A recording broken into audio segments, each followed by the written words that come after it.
having you.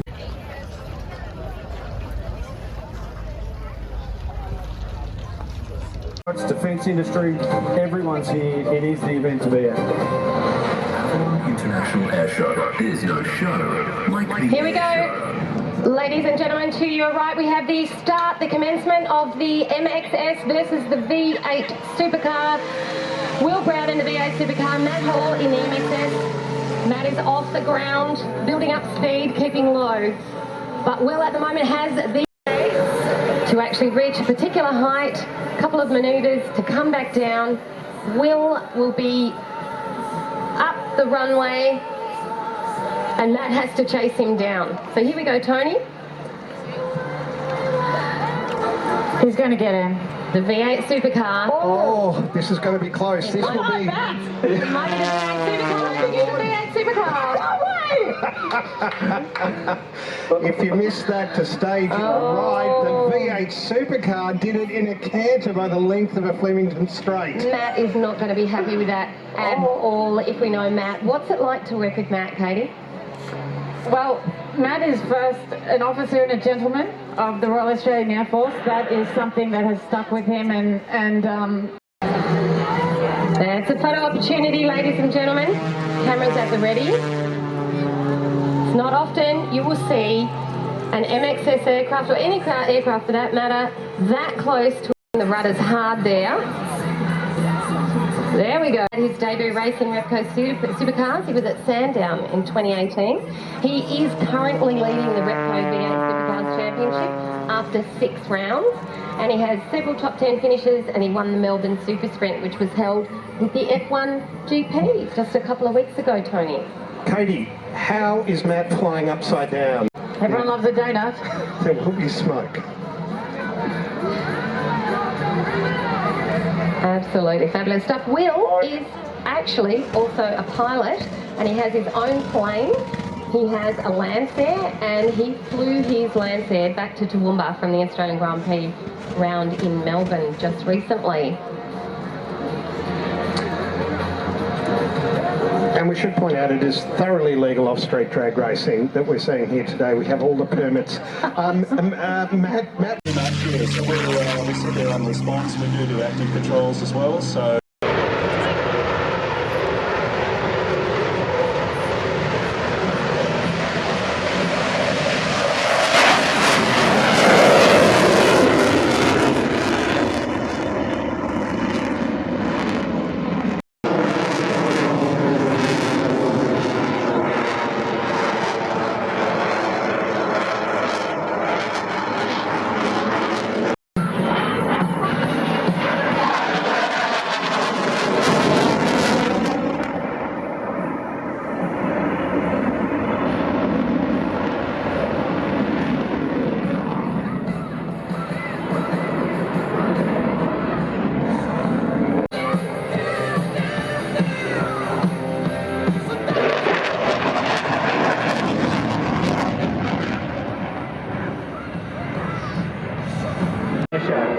Next up, the guys are going to do a rapid Avalon roll before performing. For the very first time at an air show, this new manoeuvre is not done by any other Hornet display team in the world.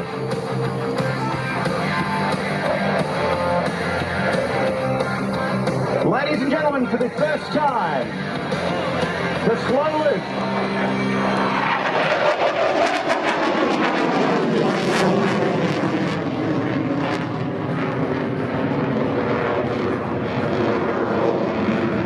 Than actually getting out into the aircraft. Here's the high-speed pass.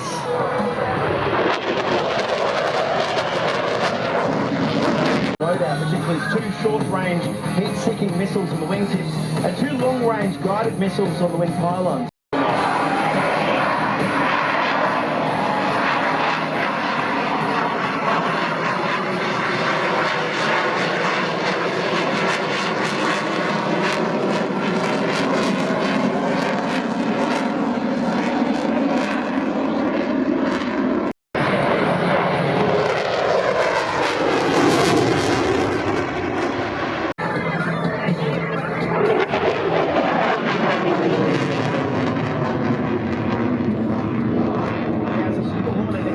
Group will reach 15,000.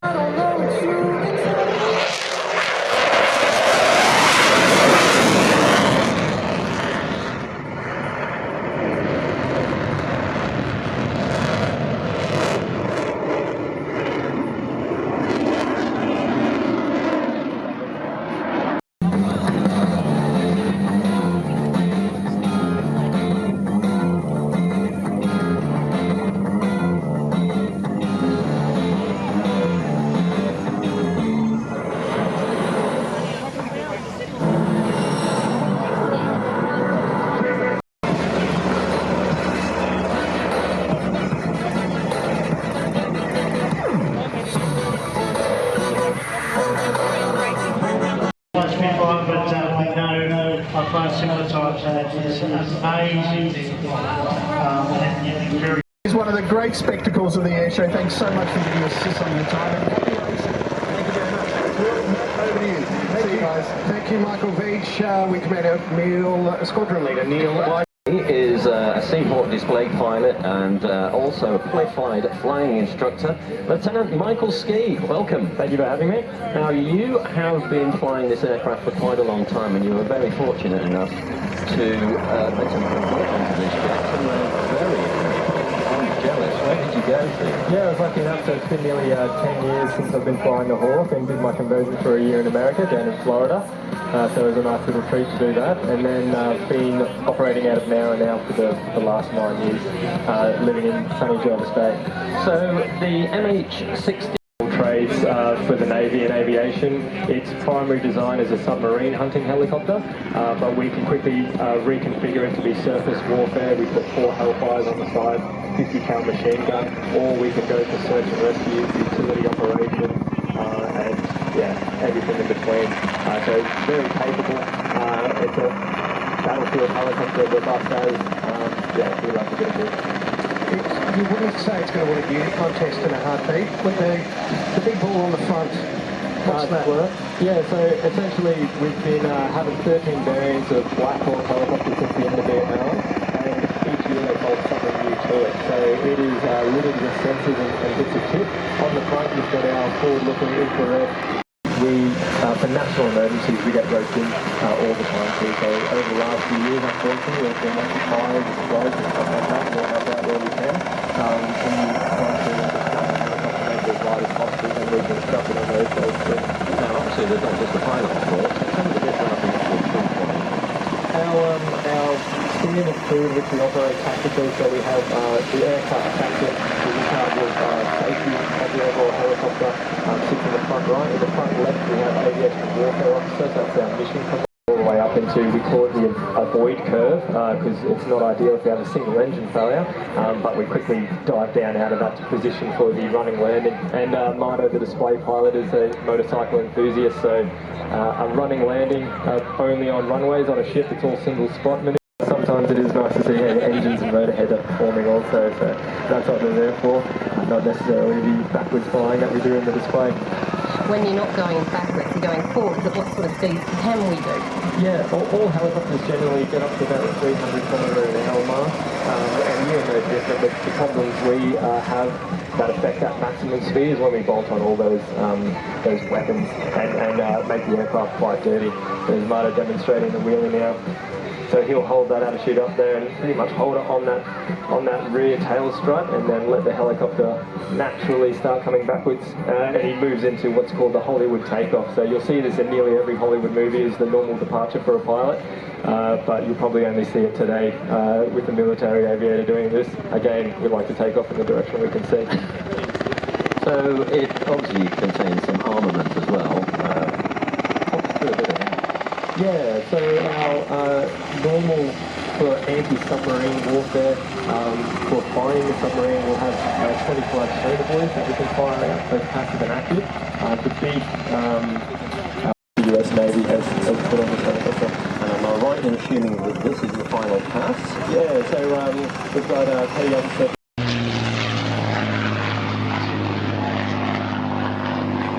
Absolutely. Yeah, you come and look at all our aircraft here, all the squadron depot.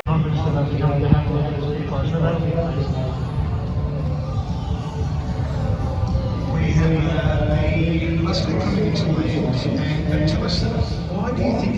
Spitfire is so.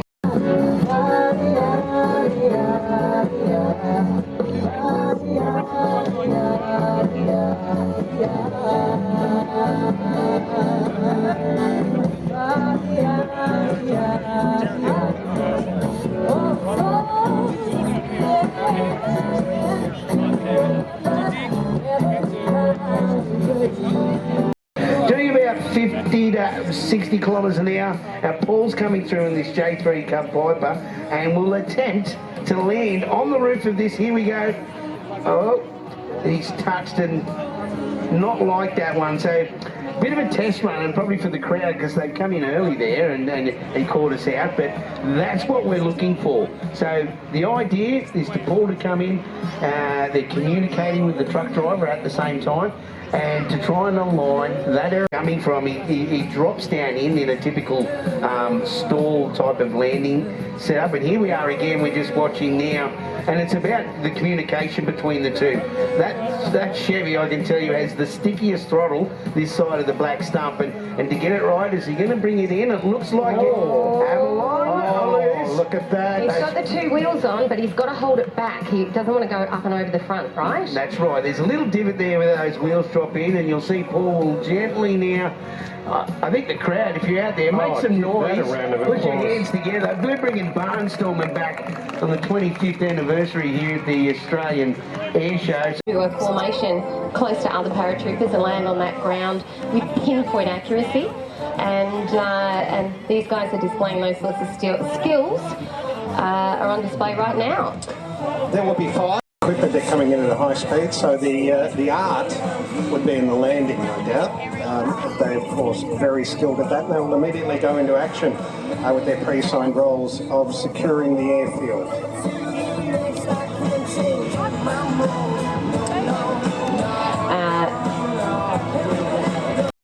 What's ahead? Here we go. So as you can see, the Red Berets are now coming into land, and they will do this by simultaneously pulling down on both steering toggles. So this acts like a brake and will stall the parachute just as they touch down. And then they're going to deploy, so no messing around here. That's the sort of precision you'll see later on after 3 with the Australian Defence Force showcase with the F-35 and all the frontline assets of the ADF. So just give them a round of applause. That is some absolutely precision.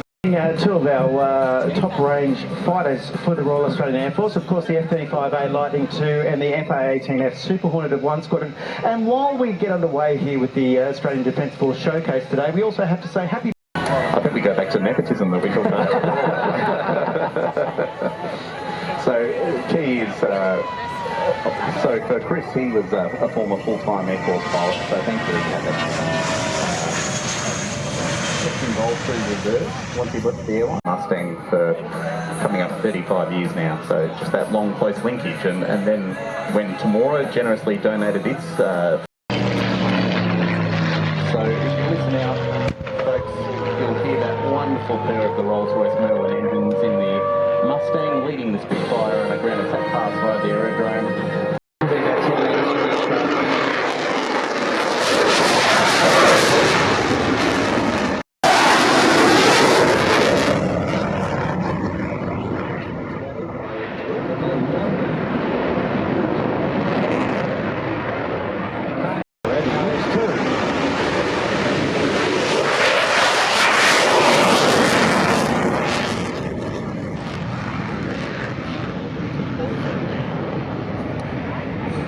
We're going to see a mixed formation, but keep an eye out. And here from your left, here comes the F-35A Lightning II.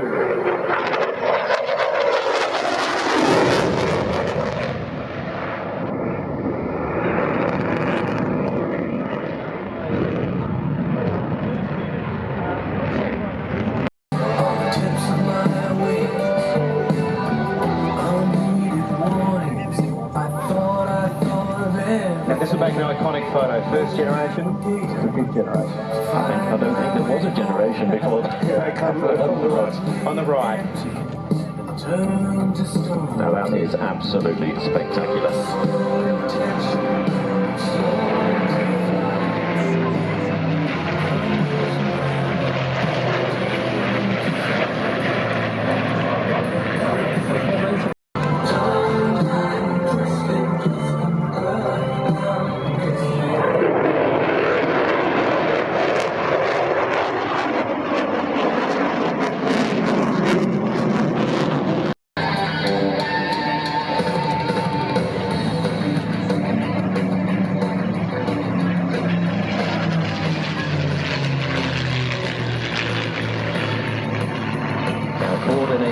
whole display.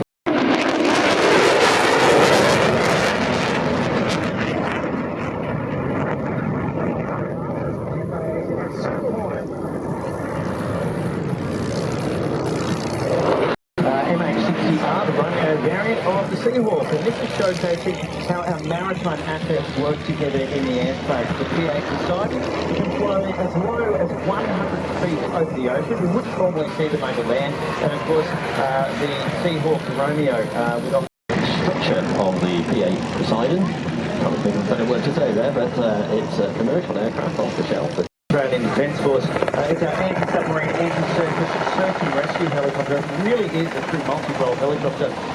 Off of Queensland, and he had to be brought in before tropical cyclone Alfred that of course went through recently. And that was all done by our coalition efforts of the Air Force and Navy working closely together. And that's the whole thing. And there you can see with the bomb bay doors open on the Poseidon. And that was just simulating dropping. All the holes on the side of the Romeo, you see a whole bunch of circles there. As the P8 Poseidon comes through on high again.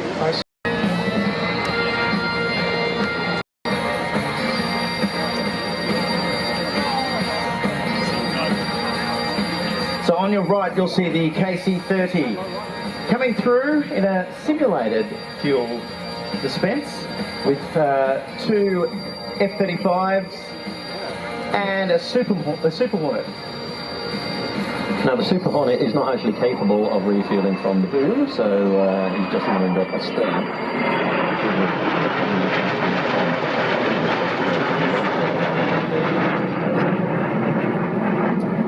And the C-17, enormous C-17 Globemaster.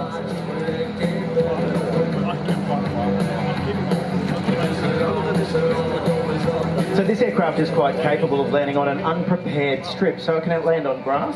And what it's doing now is going to showcase how they would deliver some of our security forces personnel. First up from number 1 Security Forces Squadron based at RAAF Base Williamtown.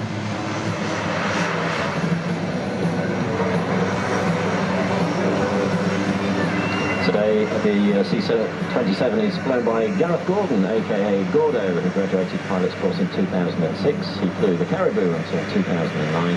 He was roulette 7 for several seasons and then instructed on the PC-9, amassing about 1,500 hours. He's flown the Sparton since 2014 and became one of the first instructors on type. Now you're going to see some of our security forces running out the back, off the back ramp of the C-27J Sparton. You'll see the Globemaster there stepping out first to make sure it is all safe for the guys to run out and secure the airfield. The aircraft is not idling, it's purely idling.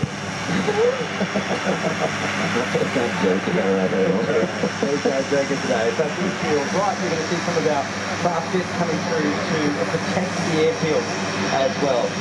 Whilst the C-27J Spartan is on the ground, you see the ramp has gone up there again, and it will do a fairly tactical short takeoff. These are this is where that role in the mission commander really comes into his own, right? Absolutely it does, yeah. Absolutely, and right now they will be controlling the C-130J Hercules, which is flying over to do a circuit before it comes into land with some more security forces on board.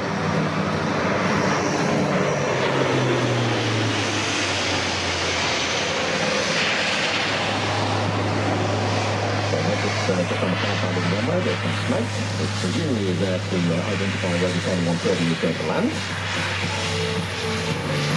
And at the same time, the C-27 Spartan departs.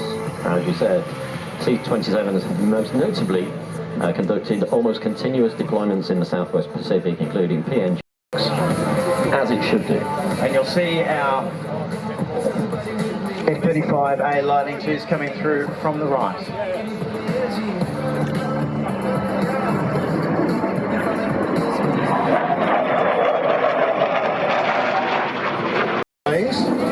Are they bragging about that? Are they bragging rights at the moment? The first I've heard of it.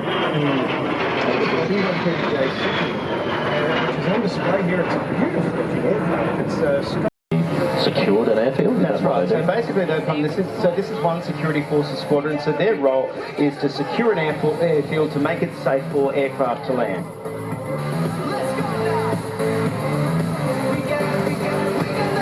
With more Overwatch there from our fast jets coming in from the rear of the C-130J Hercules as it comes into land. So from a Super Hornet perspective, or a fighter perspective, what will you sort of be doing right now? Yeah, absolutely. So we'd be in contact with both the aircraft and the ground forces on the ground. We'd be building that picture in consultation with the E7, with the mission commander, as you spoke about before. And we'll really just be trying to maintain battle space awareness and at any point be ready to employ weapons in support of the ground forces. And in particular, in the Super Hornet with a 2-seat crew, so pilot maintaining safety of flight deconfliction and dealing with any air adversaries. The weapon systems also in the backseat as the primary for communications with the ground forces, with other aircraft, and actually getting all of that information, programming the weapons and systems, and then we can have a very efficient and short time to weapons impact as well. Do you think it's better working with 2 people in the aircraft or a single super? Yeah, I personally do, so I'm biased because I fly the Super Hornet and I fly with weapon systems officers, but we often say in the community 1 + 1 = 3, just because we have 2 brains in the cockpit and we can quite often separate those cockpits and achieve multiple aspects at once before. Security forces squadron also to secure the airfield, so they're based at RAAF Base Ambler. Now all of the security forces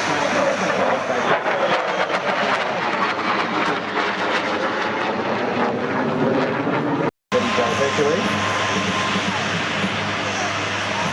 After a pass overhead from the Globemaster. Now this Globemaster has been in the Defence Force for 22 years.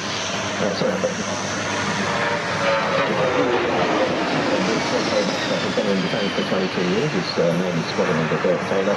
With him is Harrison Gray. He's been in Defence for 13 years from Brisbane. And Corporal Bolton King, with the 2 days prior to the hour that will continue to an amazing step.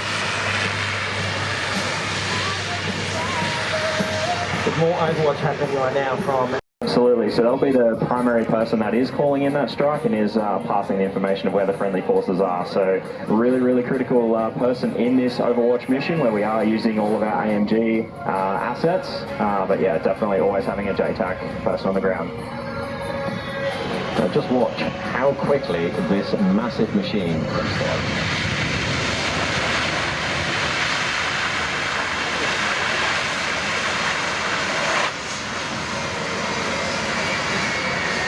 That ramp will come down fairly quickly as well, and you'll see a really fast move from our security forces back onto the aircraft, get into a safe environment so that they can take off.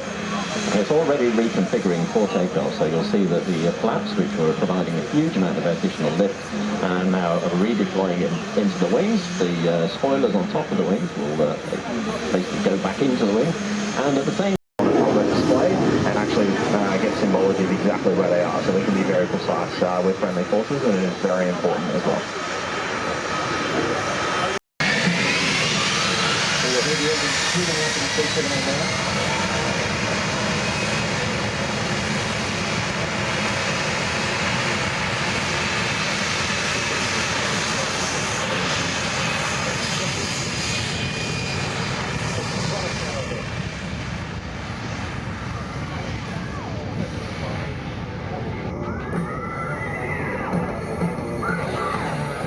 So that is the C-17 Globemaster operated by 36 Squadron at RAAF Base Amberley. We will see a Pacific, basically a PACAF C-17 later on doing. Link you to a careers coach who can guide you through the process. But some of the careers are highly competitive, so what you want to do is get your foot in through the door first.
Unfortunately, due to a crash that occurred at the Airshow on Friday the 28th of March 2025, the Airshow had to be called off around 5 o'clock and the night show was cancelled.